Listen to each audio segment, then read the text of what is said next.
the idea that people who are privileged because of their skin color in the imagination of Western liberals don't deserve refugee status means that we've learned nothing from the Holocaust. You can take down all the Holocaust museums and get rid of all the Holocaust education because the most educated people in our society don't think that people with pale skin who might have achieved some success in their lives are worthy of asylum.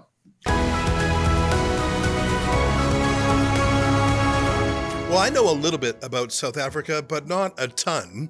But one of our friends who follows Canadian and American politics very closely, who's actually from South Africa and keeps a close eye on his former homeland, is our friend Joel Pollak, senior editor-at-large at Breitbart.com. He joins us now via Skype. Joel, thanks so much for jamming us in your busy schedule. That was such an astonishing meeting. It reminded me in some ways of the meeting between Donald Trump and Vladimir Zelensky, although that one, I think, was precipitated by Zelensky trying to pick a fight and scuttle a deal. I could be wrong. This one yesterday, I got to say, it was an ambush. You could like the ambush, but it was an absolute ambush. That's what it looked like to me. What did it look like to you? Well, it was a counter ambush. The South Africans came with an ambush of their own. They came there, as they said, to correct Donald Trump's quote unquote misinformation about South Africa. They brought a delegation of 4 government ministers, one of whom was from the opposition Democratic Alliance, which is sitting in a coalition government right now. Really, the opposition should have 2 of the 5 if this was all just about the balance of parties. But the reason John Steenhuisen, the leader of the DA and Minister of Agriculture, was brought in is because he's white. And Cyril Ramaphosa, the president, made that absolutely clear when he explicitly referred to him as a white minister in his government.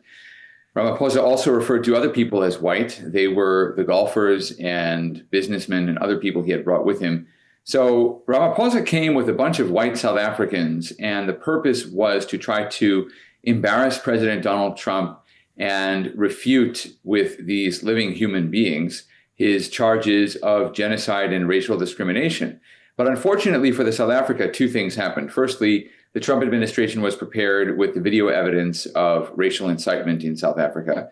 And the second thing was that some of the white South Africans that Ramaphosa had brought along agreed with Trump. They said, yeah, it's true. We have to live behind electrified fences. And my mother was attacked in her home. That was golfer Retief Goosen who said that.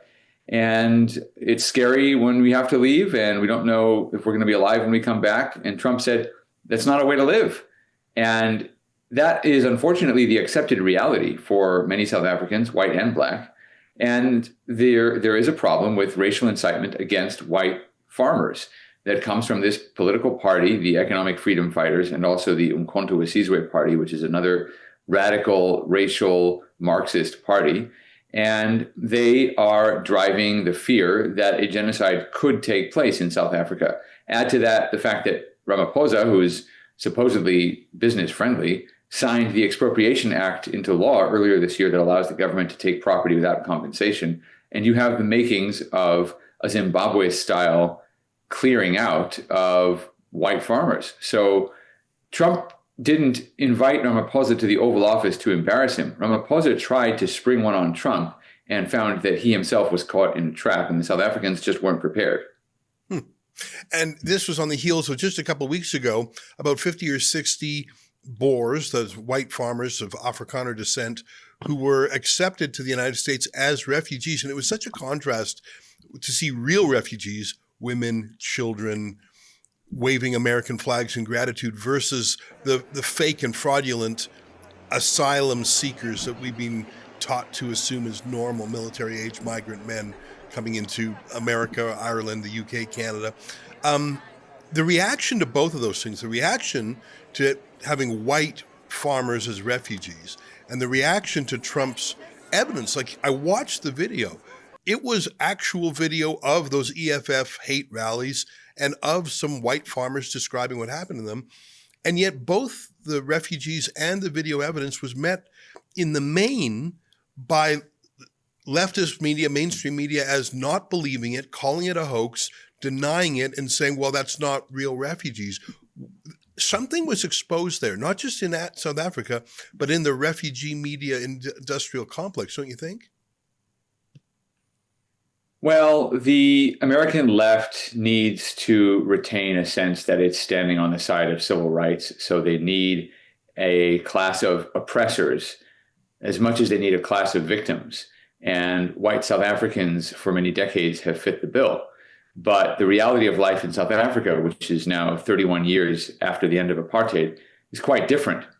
And this idea that somehow refugees and people vulnerable to persecution have to be the poor, the downtrodden, et cetera, is a fallacy. When you look at groups that have been targeted for genocide, yes, they have been vulnerable, but often they've been seen as elite. The Tutsis in Rwanda were not the poorest people in Rwanda. They were often the best, well, they were the most well off. I mean, they had the best positions in government. They were the professional class. That's not to say that only Tutsis were in that class, but essentially the Tutsis were singled out for being a privileged class, and that's why they were murdered. That's why a million of them were completely slaughtered with machetes. And the same is true of Jews in Europe. Many Jews were poor. In fact, you could probably say that most of the Jewish communities that were annihilated by the Nazis were poor communities, but they were targeted because they were perceived as an elite. The Nazis portrayed them as wealthy capitalists on the one hand and communist agitators on the other, but in each case, a kind of vanguard of some perceived version of evil. They were seen as an elite, and so they were targeted more easily that way. The people who are often victims of genocide are that kind of a group. They're not necessarily the most downtrodden. Now, the most downtrodden are vulnerable as well. Look what the Nazis did to the Roma, the Gypsies, for example, in Europe. But generally speaking, elites are more frequently targeted than underclasses. And so the idea that people who are privileged because of their skin color in the imagination of Western liberals don't deserve refugee status means that we've learned nothing from the Holocaust. You can take down all the Holocaust museums and get rid of all the Holocaust education because the most educated people in our society don't think that people with pale skin who might have achieved some success in their lives are worthy of asylum. You know, it's clear to me that the whole refugee immigration industry is simply a political vehicle for the left. I think the last time the left opposed refugees were pro-America Vietnamese who were fleeing when that country fell. I think that was the last time I can think of when the righteous journalists amongst us were against immigration. What's interesting to me is that South Africa has been on the forefront of saying that Israel is genocidal. South Africa, and it had a UN conference on Islamophobia a few decades ago that was really the starter pistol for the denormalization of Israel. Recently, the international courts in Switzerland declaring Benjamin Netanyahu persona non grata. South Africa seems deeply invested in that. I think Trump's move sort of blunted that a little bit. It's one thing, perhaps South Africa is pointing at Israel as a genocidal country to distract from its own genocide. I don't know. What do you think of that theory? I think that the observation that South Africa is very sensitive about the charge of genocide is rather ironic, and richly so, given what you've pointed out, which is that they're accusing Israel of genocide. And Israel, unlike South Africa, was attacked by an army of radical Islamic terrorists bent on murdering as many people as possible. That didn't happen to South Africa, and yet they've undertaken what some people with greater plausibility argue is potentially a genocidal policy. I don't know exactly if the South Africans have put two and two together on that point. They seem to think that having a separate standard for Israel is perfectly acceptable. And, the leaders of France, Canada, and I can't remember the other country that keeps coming. The UK, yes. They have decided that Israel is the problem and Israel has to be pressured to end the war. And, they have a separate standard for Israel, for the Jewish state. Evidently, terrorism is okay as long as you kill the right people. Oh, hi, it's Ezra Levant here in Toronto with an important message because we need your help. Independent journalism in Canada is under attack. Government censors, big tech deplatformers, and the dying legacy media are all working together to maintain exclusive control on the information you receive.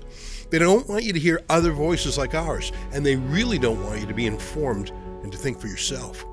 That's why the work we do here at Rebel News is so important. Our on-the-ground reporting, independent news shows, and special content you won't find anywhere else. It's all designed to give you trustworthy information and alternative viewpoints so you can decide for yourself. We don't get government money, and we are not owned by some big global conglomerate. We're funded by people just like you, so please support independent journalism and help us continue our work by subscribing and becoming a Rebel News Plus member today, right here on the page. Go to rebelnewsplus.com. Members get instant access to all of our shows, invitations to exclusive events, and access to our premium content like live event footage and documentaries you won't see anywhere else. Only Rebel News Plus members can join the conversation by participating in the comments section of our new website. That way you can have your say too. More than anything, though, you'll be able to take pride in supporting real, honest journalism, and you'll help our talented team continue to do the work to push back on the establishment. We really can use your help. We need it, in fact. So thank you, and enjoy Rebel News Plus.